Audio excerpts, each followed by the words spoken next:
FM para você, no estúdio da Band, comigo aqui, Béldia Canhone, claro, no Terapeuteando. Boa tarde, Béldia. Boa tarde, Patrícia. Boa tarde, ouvintes, amigos da Band FM. É isso aí, mais um Terapeuteando comigo, Béldia Canhone. Sejam todos bem-vindos. Gratidão, Patrícia. E hoje vamos conversar um pouquinho sobre os níveis de amor. Por que é isso? Por que falar desses níveis de amor é tão importante? Para a gente conhecer e saber como é que a gente lida com o nosso ciclo da vida. Cada nível de amor vem de acordo com o ciclo da vida.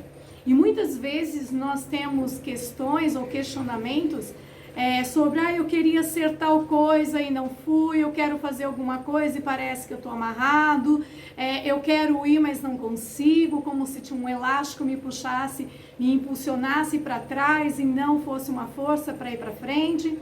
Tudo isso tem a ver exatamente com os níveis de amor. Então vamos lá. Desde o momento que a criança nasce até por volta mais ou menos dos 2,5, 3 anos, nós temos o nível de amor porneia. É o primeiro nível de amor. O que significa isso? Significa uma dependência da criança com a sua mãe. O que o bebê nos dá? Tá, ele nos dá alegria, a gente ama, mas ele não nos dá nada, não existe uma troca. Ele é essencialmente dependente de nós enquanto adultos. Esse amor porneia vem de onde? Pornografia, exatamente. Quem vive lá na idade adulta, um amor pornográfico, não recebe nada em troca. Combinado? Certo? Então, esse amor porneia, ele é um amor dependente, onde a mãe se doa 100% para essa criança. É como se fosse uma simbiose. A criança olha para a mãe e a mãe olha para a criança. É uma dependência total entre esses dois. A mãe é a extensão dessa criança. Mais ou menos lá por volta dos 2,5 anos, 3, por que a gente fala por volta? Porque vai depender da cultura que nós estamos inseridos, dos estímulos que a gente vai recebendo. Mais ou menos por volta entre 2,5 e 3 anos, nós temos o segundo nível de amor, que é o nível de amor estorgê, é a entrada do diferente, ou seja, a entrada do meu pai.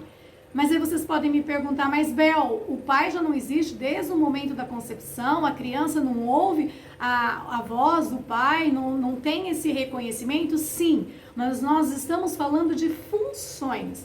Na função paterna, o pai existe e passa a ter uma função de um significado externo na vida dessa criança a partir de mais ou menos 2,5 anos, 3.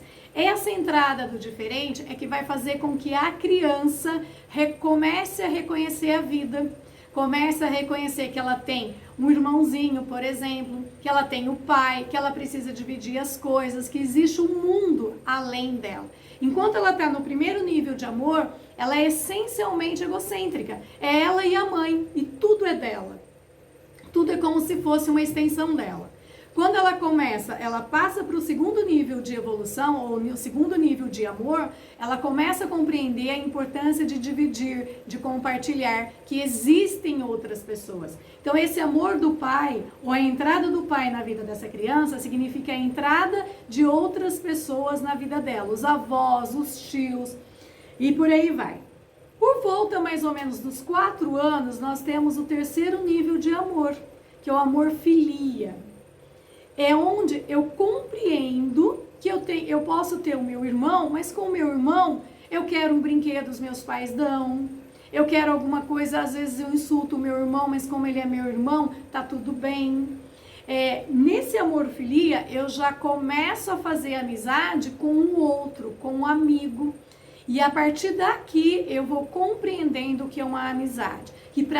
Olha, vocês percebem que o nível de amor vai trazendo também o nível de compreensão para nós. O primeiro nível, que é o esporgê, é eu e a minha mãe, só. O segundo nível, eu já começo a compreender que tem um outro e que eu começo a ter a ideia de compartilhar as coisas, de ouvir o outro. Nesse terceiro nível, eu já entendo que na minha família eu posso fazer assim. Mas lá fora, quando eu tenho os meus amigos, existem outros combinados que eu preciso olhar para isso e compreender que as regras começam a mudar. Quem é da área da educação entende que é muito fácil a gente enxergar isso. Até os 4 anos a gente fala que a criança brinca ao lado do outro. A partir dos 4, ela brinca com o outro, existe um compartilhamento. É exatamente essa fase que vai se construindo, se instituindo esse amor-filia. Para eu ser aceito pelo outro, eu tenho que abrir mão um pouquinho daquilo que eu penso, eu tenho que aprender a entender o outro. Eu começo a me compreender, ou a compreender que eu tenho que me posicionar no lugar do outro. Muito bem. E aí a gente vai vindo desenvolvendo esses nossos níveis de amor e de compreensão das coisas que vai acontecendo ao nosso lado. Por volta dos 15 anos, nós temos o equilíbrio, que é o amor eros. Esse amor eros, aqui na nossa idade adulta, quando a gente tem ele muito bem construído, é o amor do equilíbrio, é o amor que vem entre um homem e uma mulher. Para um relacionamento dar certo, o homem entra com 50% e a mulher entra com seus 50%. Aí eu tenho equilíbrio. A gente fala que num relacionamento nós temos 50% de sucesso e 50% de fracasso, seja o homem, seja a mulher. Nessa entrada do amor eros, eu amplio essa minha visão de amizade e de mundo. E aqui se constitui também a sexualidade. O que é a sexualidade? É essa energia que me faz impulsionar para eu ir para a vida e me construir na prosperidade e no sucesso. A sexualidade tem 3 funções. A primeira dela é me seccionar, ou seja, me separar da família de origem. Para eu poder olhar para o mundo lá fora, eu preciso compreender que eu tenho que parar de olhar para os meus pais, para eu criar vínculos com esse mundo que está aqui na minha frente, que é a segunda função da sexualidade. Primeira, me separar, me seccionar da família de origem. Segundo, criar vínculos com tudo que eu estou vivendo aqui, com a carreira que eu quero seguir dentro de alguns anos, criar esse vínculo com esses amigos ou amigas, sendo que um desses eu vou estabelecer já o meu primeiro romance, eu vou começar a gostar como mulher, ou vou começar a gostar como homem. Esse amor eros é o amor do equilíbrio na vida humana. E muitas vezes, se a gente pega muitos seres humanos que são totalmente ranzinzos, fechados, que não conseguem ir para frente na sua profissão, que não conseguem ir para frente no seu relacionamento, estão aqui estagnados. É porque não vivenciaram essa passagem desse amor eros para a vida, ou seja, não se constituíram nesse momento da sexualidade, te dando o prazer de criar vínculos, te dando a possibilidade de criar vínculos e principalmente com alegria e com prazer. Para tudo, para qualquer coisa que nós precisamos na vida, nós precisamos sentir prazer e alegria. Esse é uma outra função da sexualidade.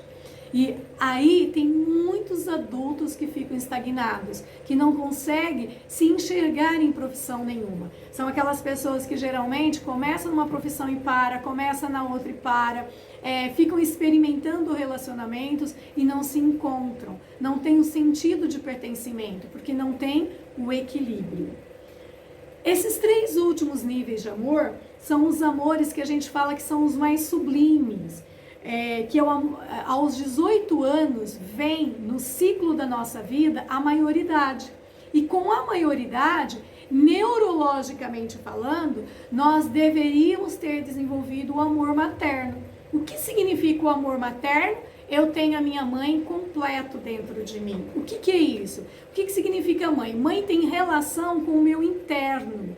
Eu sou totalmente segura porque eu aprendi com a minha mãe lá no Amor por Neia a me sentir segura na relação enquanto ela me segurava nos seus braços, onde ela olhava para mim na hora que ela me amamentava, seja no seio, seja na mamadeira, e transmitia para mim uma afeição de carinho, de amor, que fez com que eu construísse uma autoimagem de amor, de estima, de valorização.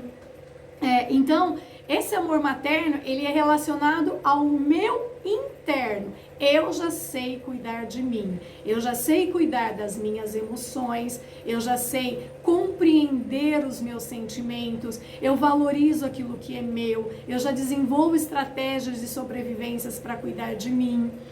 Eu me sinto segura e já consigo, então, nessa segurança, a estabelecer vínculos com a minha profissão, com os meus amigos e com tudo aquilo que tem na minha volta. Aos 21 anos, no ciclo da vida, a gente tem a emancipação.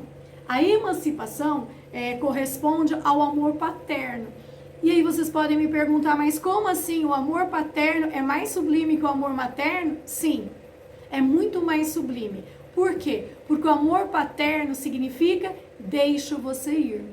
Quando a gente ama, a gente libera o outro para seguir a vida, para seguir para o seu futuro, para ser feliz e para viver dali para frente. Aqui no amor paterno, os filhos não deveriam mais olhar para os pais. Quando eu falo olhar, não significa que eles não vão amar os pais e vão cortar a relação de filho e pai. Não é isso. Significa da dependência emocional. Aqui, aos 18 anos, esse cordão emocional deveria estar totalmente cortado, seccionado, que já começa a ser rompido aos 14, 15 anos na sexualidade e totalmente liberado aos 18 anos no amor paterno.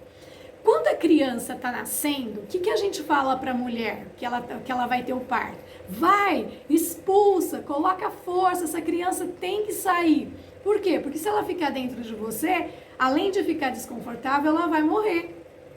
O amor paterno, que vem aos 21 anos, é esse amor. É um outro parto. Ela tem que ir para a vida, porque se ela ficar no seio do pai e da mãe, ela vai morrer. Ela vai deixar de ter uma profissão adequada, significativa, que vai mantê-la como adulta.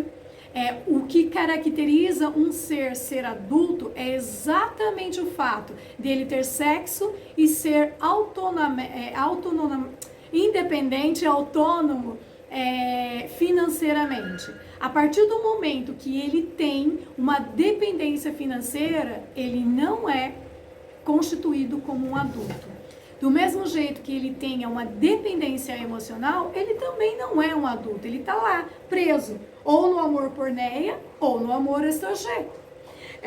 E aí, esse amor paterno, ele é mais sublime que o amor materno, exatamente pelo fato que é o rompimento total. Filho, tô indo embora, vai para a vida, você é capaz, eu confio na educação que eu dei para você, eu acredito em você, você vai ser um profissional brilhante, você vai conseguir se dar bem na sua vida, você vai ter sucesso. Ele junta com a segurança que ele trouxe do amor materno, com a coragem que o pai está colocando naquele momento e vai para a vida. Nos países desenvolvidos, os próprios pais, aos 18 anos, arrumam as malas dos seus filhos e fala: filho, pronto, completou 18 anos, vai pra vida, agora é com você, o que a gente podia fazer por você nós já fizemos, o que a gente podia doar para você nós já doamos, nós estamos aqui se você precisar de alguma coisa, mas agora é a tua vez de ir pro mundo. E o que a gente faz nos países subdesenvolvidos, principalmente se nós pensarmos no Brasil? Ai, o meu filho vai sair, será que ele tem comidinha? Será que ele vai estar bem? Será que essa esposa vai cuidar dele? Será que a esposa vai passar roupa como eu passo? Será que vão cuidar? Percebem que nós não preparamos os nossos filhos para a vida. Nós temos inconscientemente uma crença de que os filhos são nossos. E aí atrapalha até o nosso casamento. Porque a gente se casa para ter relacionamento. E tem muitas mulheres e homens que se casam para construir famílias e não relacionamento. É óbvio que os dois pontos são fundamentais, mas eu construo família na hora que os meus filhos nascem e na hora que eu permito que eles vão para o mundo para que eles possam se construir profissionalmente, se construir emocionalmente, para que eles possam formar as suas famílias. É muito importante que nós pais consigamos e que a mãe esteja do lado do pai para permitir que esse pai faça esse parto aos 21 anos. Filho, vai embora.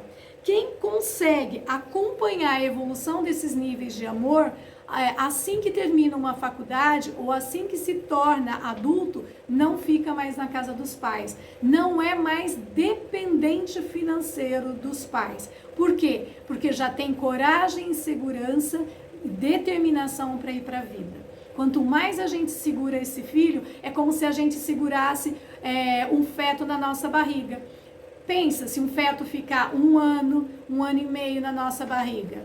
É isso que a gente faz com os nossos filhos. E tem muitos casos, principalmente quando eu pego em consultório, que esses meninos querem ir para a vida e não conseguem. Por quê? Porque tem um laço afetivo muito grande, principalmente com a mãe, porque a mãe se basta sendo mãe. Muitas vezes ela solta, ela libera o próprio marido, o marido passa a ficar em segundo plano e ela só tem olhos para esse filho e ela começa a viver tão somente para esse filho. E aí ela está negando a possibilidade desse filho nascer para o mundo, se preparar com coragem e segurança para construir uma nova família. Filhos assim, que a gente fala em psicologia, que é o filhinho da mamãe ou a filhinha do papai, geralmente casam, separam e voltam para a vida. Que inconscientemente é como se a gente falasse para eles: olha, filho, você está liberado para casar, mas você volta, qualquer coisa mamãe e papai tá aqui, tá bom? Não vai passar por nenhuma humilhação, não vai passar por nenhuma frustração, não deixa passar por nenhum desafio, porque mamãe e papai tá aqui para cuidar de você.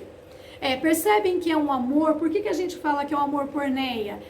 Porque é um amor de dependência. O amor da mãe e do pai é o amor que libera, que deveria ser um amor de liberação. Quando eu construo isso, eu consigo chegar no amor ágape. O que é esse amor que a gente já começa a sentir que a gente já tem ele por volta dos 22, 23 anos? É o amor universal. É onde eu entendo que o mundo é minha família. E eu vou fazer ao outro aquilo que eu quero que faça para mim. Então eu vou cuidar do outro com respeito. Eu vou entender aonde está o limite do outro. Eu vou conseguir me posicionar na dor do outro, porque eu sei que aquele outro, embora não seja família consanguínea, mas é a minha família como humano, como pertencimento de um mesmo grupo. Nós tivemos aí grandes seres que mostrou esse amor. Madre Teresa de Calcutá, São Francisco, Jesus Cristo. Aí vocês podem falar, mas eles são. Sim, eles são e nós também podemos ser. Mas muito de nós já conseguimos mostrar esse amor.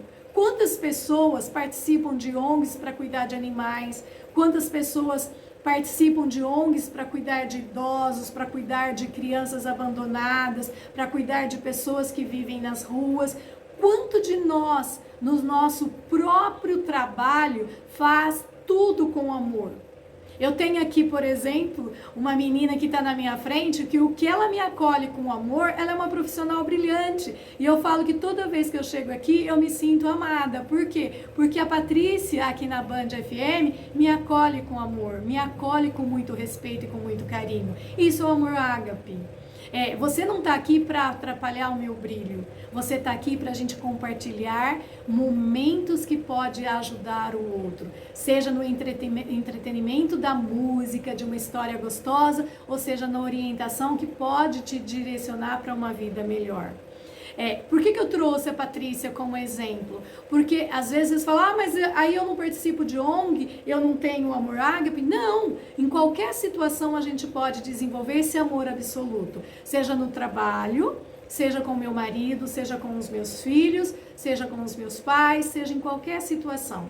E esse amor ágape, ele é exatamente esse amor de eu liberar o outro e de eu contribuir com esse outro na medida que ele precisa, nada mais além do que ele precisa. Infelizmente, nós temos esse apego com a criança e a dificuldade com o idoso. Né? Muitas vezes eu pergunto assim, olha, eu pergunto para quando o pessoal vai no consultório, se você tiver, vamos pensar que você está em alto mar e você tem que salvar o seu marido e a sua mãe, quem você salva? A maioria das mulheres, 90% fala, eu salvo a minha mãe.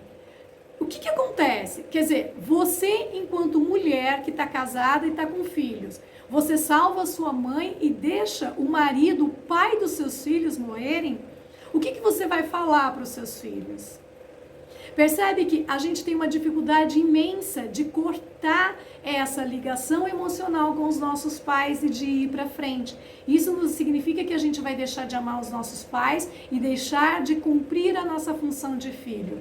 Significa que a gente tem que aprender a olhar para a nossa família, colocando eles em primeiro lugar, e a partir do momento que eu escolho um marido ou que eu escolho uma esposa, ele é a pessoa que eu tenho que olhar, que eu tenho que criar metas de sobrevivência e de vivência para minha vida, porque é dele e a partir dele que eu vou para a vida. Ele tem que ser em primeiro lugar na minha vida, depois os meus filhos. Esse assunto é lindo e ele é muito extenso, mas eu trouxe alguns pontos para vocês pensarem como reflexão. Patrícia, meu grande abraço. Ouvintes, amigos, um grande abraço, e a gente encerra o Terapeuteando de hoje com muito amor no coração. Desejo que a todos mesmo reflitam sobre os níveis de amor. E aí, você, amigo ouvinte, qual é o nível de amor que você está? Bélgia, muito obrigada, é um assunto perfeito, de grande importância para todos. Foi muito bom, viu? Até sexta-feira que vem. Até sexta-feira. Um grande abraço a todos. Obrigada pelo presente.